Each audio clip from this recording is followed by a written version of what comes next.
तो चलिए मैं प्रश्नावली 11.2 के प्रश्न नंबर 3 को देखता हूँ। तो प्रश्न नंबर 3 में क्या बोला गया है? तो प्रश्न नंबर 3 में बोला गया है कि 3 सेंटीमीटर त्रिज्या का एक वृत्त खींचो और इसके बढ़ाए गए व्यास पर केंद्र से 7 सेंटीमीटर की दूरी पर स्थित दो बिंदु P और Q लो और उसके बाद इन दोनों बिंदुओं से वृत्त पर स्पर्श रेखाओं की रचना करो। तो मैं सबसे पहले एक 3 सेंटीमीटर त्रिज्या का वृत्त खींच लेता हूँ। तो मैं प्रकाल किरण को 3 सेंटीमीटर खोलूँगा। तो ये हो गई 3 और ये हो गई 0। तो मैंने प्रकाल किरण को 3 सेंटीमीटर खोली और फिर यहाँ पर मैं एक वृत्त की रचना कर दूंगा।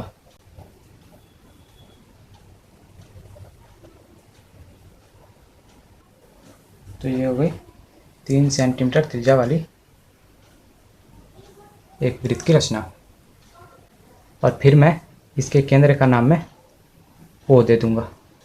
तो मैंने यहाँ पर एक 3 सेंटीमीटर त्रिज्या वाले वृत्त की रचना कर ली। तो अब मुझसे प्रश्न में कहा जा रहा है कि इस वृत्त के व्यास को दोनों ओर केंद्र से 7 सेंटीमीटर की दूरी पर बढ़ाया गया है। तो मैं सबसे पहले यहाँ पर एक इसका व्यास ले रहा हूँ। तो ये हो गई इसकी व्यास और मुझसे कहा गया था कि इसके व्यास को केंद्र से दोनों ओर 7 सेंटीमीटर की दूरी तक बढ़ाया गया है। तो मैं दोनों ओर से इसके व्यास को केंद्र से 7 सेंटीमीटर की दूरी तक बढ़ा लेता हूँ। तो ये हो गई 7 और यहाँ पर हो गई हमारी 0। तो मैंने इस ओर इस व्यास को 7 सेंटीमीटर की दूरी तक बढ़ा लिया और इस ओर भी मैं बढ़ा लेता हूँ। तो ये हो गई हमारी 0 केंद्र पर और यहाँ पर है हमारी 7। तो मैंने इसे भी 7 सेंटीमीटर बढ़ा लिया। एक पॉइंट का नाम मुझे दिया हुआ है P और दूसरे का नाम दिया हुआ है Q और फिर मुझसे प्रश्न में कहा जा रहा है कि ये दोनों PQ पॉइंट से इस वृत्त पर स्पर्श रेखाओं की रचना कीजिए। तो मैं सबसे पहले P पॉइंट से इस वृत्त पर स्पर्श रेखा की रचना करूंगा। तो इसके लिए मुझे इस OP रेखा को 2 बराबर भागों में बांट लेनी होगी।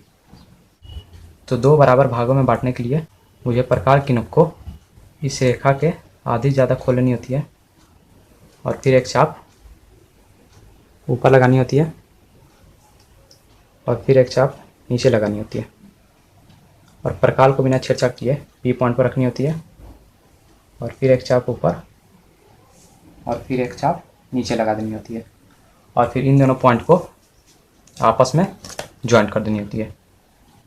तो मैंने इसे ज्वाइंट कर दिया और यहाँ पर जो पॉइंट बनी उस पॉइंट का नाम मैं C दे दूंगा। तो ये पॉइंट इस OP रेखा को 2 बराबर भागों में विभाजित कर दिया। तो इसे 2 बराबर भागों में विभाजित करने के बाद अब जो हमारा अगला स्टेप है वो है कि इस C पॉइंट पर इस प्रकार की नोक को रखनी होगी और फिर पेन की नोक को वृत्त के केंद्र तक खोल लेनी होगी। तो मैंने वृत्त के केंद्र तक खोली और उसके बाद मुझे इस वृत्त के परिधि पर 2 चापों को लगा देनी होगी। तो मैंने 2 चापों को यहाँ पर लगा दी और फिर इन दोनों चापों के कारण यहाँ पर 2 पॉइंट तैयार हो गई। तो मैं पहले पॉइंट का नाम R दे दूंगा और दूसरे पॉइंट का नाम S दे दूंगा। तो अब मैं P को R और S से मिला दूंगा जिससे कि P पॉइंट से इस वृत्त पर स्पर्श रेखाओं की रचना हो जाएगी। तो मैं सबसे पहले P को R से मिलाता हूँ। तो मैंने P पॉइंट को R पॉइंट से ज्वाइन कर दिया और मैं P को S से ज्वाइन करूँगा। तो मैंने P को S से भी ज्वाइन कर दिया। तो मैंने P पॉइंट से इस वृत्त पर स्पर्श रेखा की रचना कर ली। अब मैं बिल्कुल वैसे ही Q पॉइंट से इस वृत्त पर स्पर्श रेखाओं की रचना करूँगा। तो उसके लिए मुझे इस OQ रेखा को 2 बराबर भागों में बांट लेनी होगी। तो वैसे ही मैं प्रकार की नोक को आधी ज़्यादा खोलूँगा और एक चाप ऊपर लगाऊंगा और वैसे ही एक चाप नीचे लगाऊंगा और फिर प्रकार की नोक को बिना छेड़छाड़ किए O पॉइंट पर रखूँगा और एक चाप ऊपर और एक चाप नीचे और फिर इन दोनों पॉइंट को आपस में ज्वाइंट कर दूंगा। तो मैंने इसे ज्वाइंट कर दिया और यहाँ पर जो पॉइंट बना उस पॉइंट को मान लीजिए A। तो ये जो A पॉइंट है इस OQ रेखा को 2 बराबर भागों में बांट दिया। तो इसे 2 बराबर भागों में बांट लेने के बाद मुझे प्रकाल की नोक को ए पॉइंट पर रखनी होती है और वृत्त के केंद्र तक प्रकाल की नोक को खोलनी होती है। तो मैंने वृत्त के केंद्र तक प्रकाल की नोक को खोली और उसके बाद 2 चापों को इस वृत्त के परिधि पर लगानी होती है। तो ये हो गई एक और ये हो गई दूसरी, और इसके कारण यहाँ पर 2 पॉइंट बना। तो मैं पहले पॉइंट का नाम दे दूंगा भी और दूसरे पॉइंट का नाम दे दूंगा यू। तो अब मैं भी पॉइंट और यू पॉइंट को क्यू पॉइंट से मिला दूंगा। तो मैंने भी पॉइंट को क्यू पॉइंट से मिलाया, अब मैं यू पॉइंट को क्यू पॉइंट से मिलाऊंगा। तो मैंने यू पॉइंट को भी क्यू पॉइंट से ज्वाइन कर दिया। तो इसी प्रकार से मैंने इस वृत्त के बढ़ाए गए व्यास के 2 पॉइंट से इस वृत्त पर स्पर्श रेखाओं की रचना कर ली। तो अब हमारे इसमें केवल एक लास्ट काम बचा है कि मैंने इसमें जो जो रचनाओं को किया है उसे रचना के चरण में लिख लेना। तो आइए मैं रचना के चरण को यहाँ पर लिख लेता हूँ। रचना के चरण। सबसे पहले मैंने रचना में क्या किया, तो सबसे पहले मैंने एक 3 सेंटीमीटर त्रिज्या वाली वृत्त को खींची। तो यहाँ पर मैं लिख दूंगा एक 3 सेंटीमीटर त्रिज्या वाली वृत्त को खींची। और दूसरे में मैंने क्या किया, तो दूसरे में मैंने वृत्त के व्यास को वृत्त के केंद्र से पी और क्यू पॉइंट तक 7 सेंटीमीटर बढ़ाया। तो यहाँ पर मैं लिख दूंगा वृत्त के व्यास को केंद्र से दोनों ओर पी और क्यू तक 7 सेंटीमीटर बढ़ाया।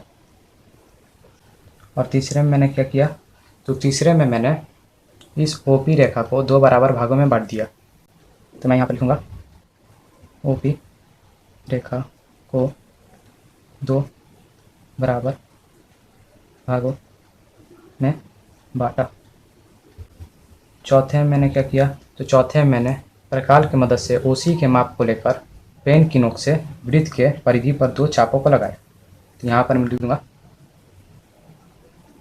प्रकाल से सीओ के माप को लेकर वृत्त के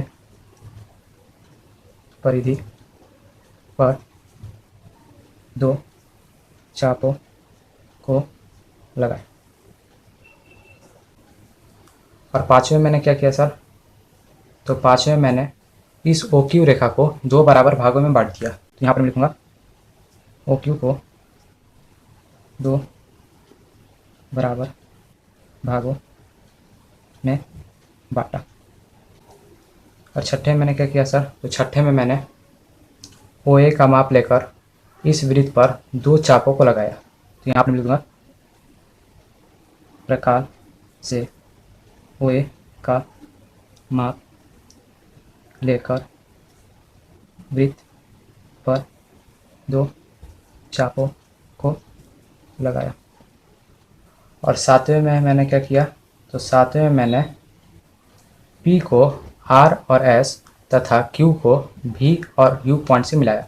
यहाँ पर मैं लिखूँगा P को R, S तथा Q को V, U से मिलाया। तो इसमें मैंने एक एक करके सभी रचनाओं को लिख लिया। तो इसी प्रकार से हमारा प्रश्न नंबर 3 समाप्त होता है।